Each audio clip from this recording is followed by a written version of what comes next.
What if I told you that the very funding designed to fuel your startup's growth could, in a way, be slowly eroding your ownership before you even get a proper valuation?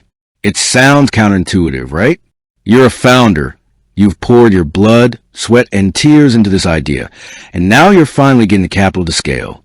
But what if the fine print on that funding note, specifically the fact that it's uncapped, is setting the stage for a future dilution that's far more significant than you're anticipating?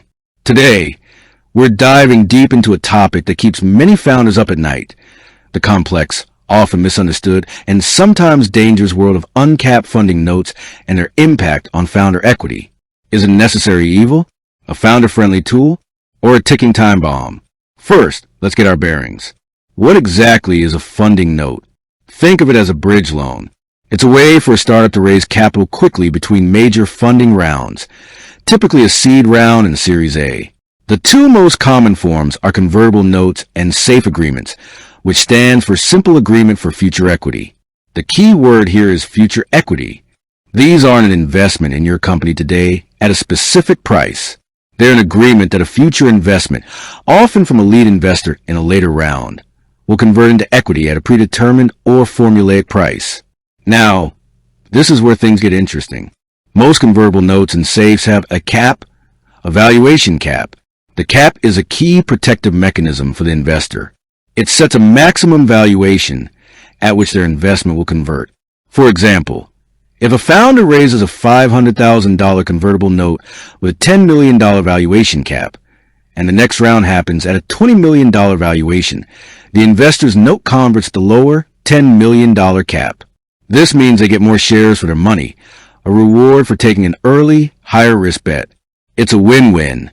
The founder gets capital now, and the investor protected from a massively successful future valuation that would otherwise make their early investment a tiny speck. But what about the other kind? The uncapped note? As the name suggests, it has no valuation cap. The investor's note converts at whatever the valuation is in the next round. On the surface, this might seem like a dream come true for a founder. There's no cap, which means the valuation isn't artificially limited. You can raise a seed round at a $5 million valuation, and if your Series A is at a $50 million valuation, the investor's note converts at that full $50 million. It feels like you're protecting your future upside, right? You're not giving away equity at a low price. This is where the illusion begins. The uncapped note is often hailed as founder-friendly, but in reality, it can be the opposite. It's a tool that requires a deep understanding of the math and the psychology of fundraising. An uncapped note typically comes with one other feature, a discount. This is a percentage discount on the next round's valuation. A common one is 20%. So, if the next round is at a $20 million valuation, the uncapped note holder's investment converts at a $16 million pre-money valuation, $20 million minus 20%.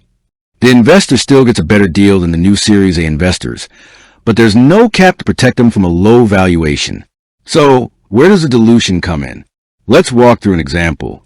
Imagine you're a founder with a company valued at $5 million pre-money, with 5 million shares outstanding. You own 100% of the company, or 5 million shares. You decide to raise an uncapped convertible note for $1 million with a 20% discount. A few months later, you raise your Series A at a pre-money valuation of $20 million. The new investors are putting in $5 million. Now, let's calculate the dilution. First, the uncapped note holders' $1 million converts. Their conversion price is based on the Series A pre-money valuation, but with a 20% discount. So, the effective pre-money valuation for them is $20 million minus the 20% discount, which is $16 million. To figure out how many shares they get, you need to divide their investment by the effective price per share. The new investors are paying $4 per share, $20 million divided by 5 million shares. The uncapped note holders are getting a 20% discount on that. So their effective price is $3.20 per share, $4 asterisk 0.80. So they get $1 million divided by $3.20, which is approximately 312,500 shares. Now, let's look at the new Series A investors. They are investing $5 million at a $20 million pre-money valuation. The initial share count was 5 million. We now have to add the shares from the uncapped note holders before calculating the new shares.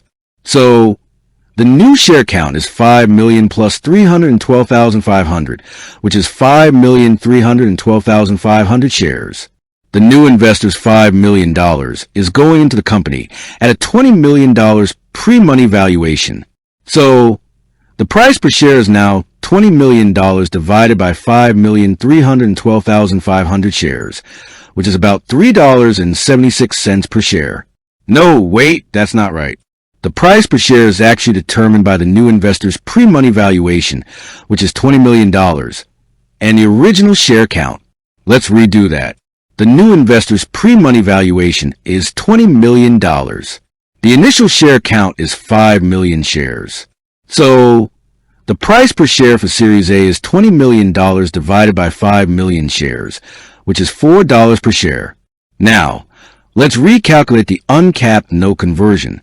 They get a 20% discount on that price, so their price per share is $3.20. Their $1 million investment gets them 312,500 shares.